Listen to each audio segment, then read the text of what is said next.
Cara memandikan kucing biar nggak reog. Yang pertama, siapkan air hangat, jangan air dingin karena kucing biasanya akan takut dengan air dingin. Yang berikutnya, kamu usap-usap dulu bulunya dan jangan langsung diguyur pakai air ya. Setelah kucingnya merasa nyaman, silahkan kamu untuk mulai mengguyur kucingnya itu pelan-pelan. Nah, untuk yang pakai shower, mungkin volume showernya bisa kamu kecilin dulu. Terus kemudian setelah kucingnya nyaman, baru kamu gedein lagi volume showernya. Oh iya teman-teman, untuk memandikan kucing supaya bersih minyaknya terangkat, kamu boleh pakai degreaser, tapi kalau nggak ada, gua biasa pakai sabun pencuci piring ini. Nah, untuk kucing gua si Boni ini lumayan agak reog sih teman-teman ya pada saat dimandikan, lain dengan kucing gua yang lain. Tapi si Boni di sini terlihat nyaman karena gua itu nggak pernah kalau megang kucing lagi dimandiin itu ragu-ragu. Jadi megangnya itu harus pasti. Buat teman-teman yang megang kucing atau mau memandikan kucing, kucingnya reog dan kamu megangnya ragu, otomatis kucing tahu dan biasanya kucing malah akan tambah berontak lagi. Nah, untuk tips berikutnya juga, kalau memandikan kucing, bagian dada, bagian kuping, dan bagian ketiak jangan lupa untuk dibersihkan sedikit agak ekstra karena bagian di situ biasanya banyak terdapat minyak. Apalagi mungkin untuk kucing yang sedang birahi, biasanya itu bulunya akan lebih lepek. Lebih gampang kalau misalkan kucingnya itu kucing domestik ya teman-teman, ketika memandikan kita itu kalau misalkan langsung pakai sampo pun itu nggak akan masalah. Tapi untuk kucing Persia yang berbulu panjang seperti ini, kita harus menghilangkan kandungan minyak yang ada di dalam bulunya terlebih dahulu supaya nanti samponya itu langsung tembus ke kulitnya.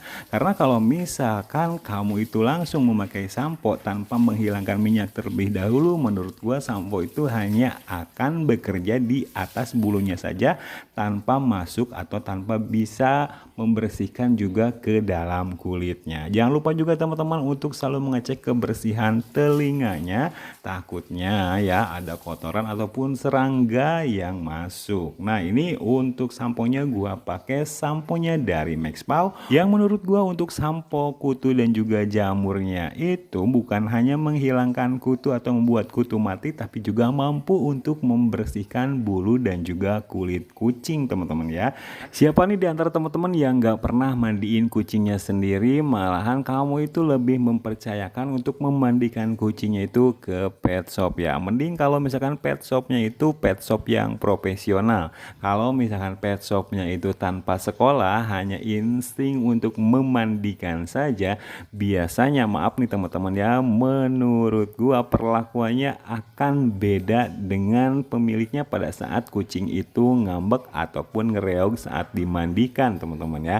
Takutnya dikasarin ataupun seperti apa. Tapi mudah-mudahan aja pet shop tempat memandikan kucing kamu itu atau tempat grooming kucing kamu itu adalah terpercaya dan bisa memperlakukan kucing kamu itu dengan baik pada saat ngereog saat dimandikan. Nah, untuk kucing yang tidak suka masuk ke dalam baskom ataupun wadah, kamu jangan paksain ya, itu akan malah tambah stres. Tapi kamu silakan aja untuk membilasnya, mengguyurnya di luar dari wadah air ataupun baskom ataupun tempat penampungan air yang kamu pakai untuk memandikan kucing.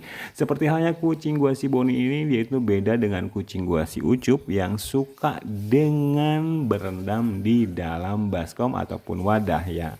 Nah, ini untuk mengguyur bagian kepala, jangan lupa kamu untuk menutup kupingnya, takutnya ada air yang masuk, dan jangan lupa juga hidungnya dibersihkan teman-teman ya.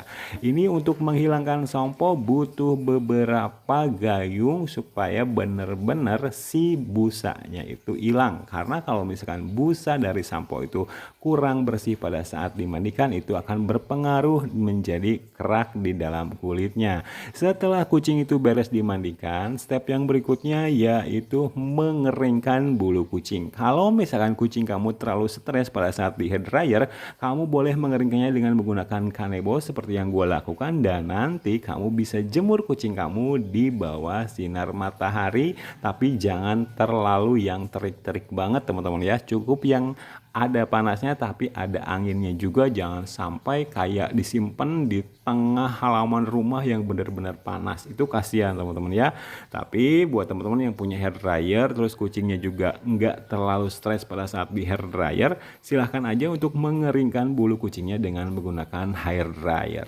Oh iya teman-teman, sekalian kamu memandikan kucing, kamu juga wajib untuk membersihkan telinga kucing teman-teman. Sekalian ngecek apakah ada air yang masuk, apakah kuping kucing kamu itu bagian dalamnya terlalu basah atau ada penyakit earmet atau penyakit kutut telinga. Kamu bisa cek pada saat kamu membersihkan telinganya. Untuk membersihkan telinga kucing ini tidak harus selalu pada saat setelah mandi, tapi membersihkan kuping kucing kamu itu bisa dilakukan tanpa kucingnya itu harus mandi ya. Bagusnya seminggu sekali ataupun seminggu 2 kali untuk kuping kucing yang gampang kotor. Dan yang terakhir yang harus kamu lakukan itu memberikan hadiah atau makanan kesukaan kucing kamu setelah kucing kamu itu stres pada saat kamu mandikan ya.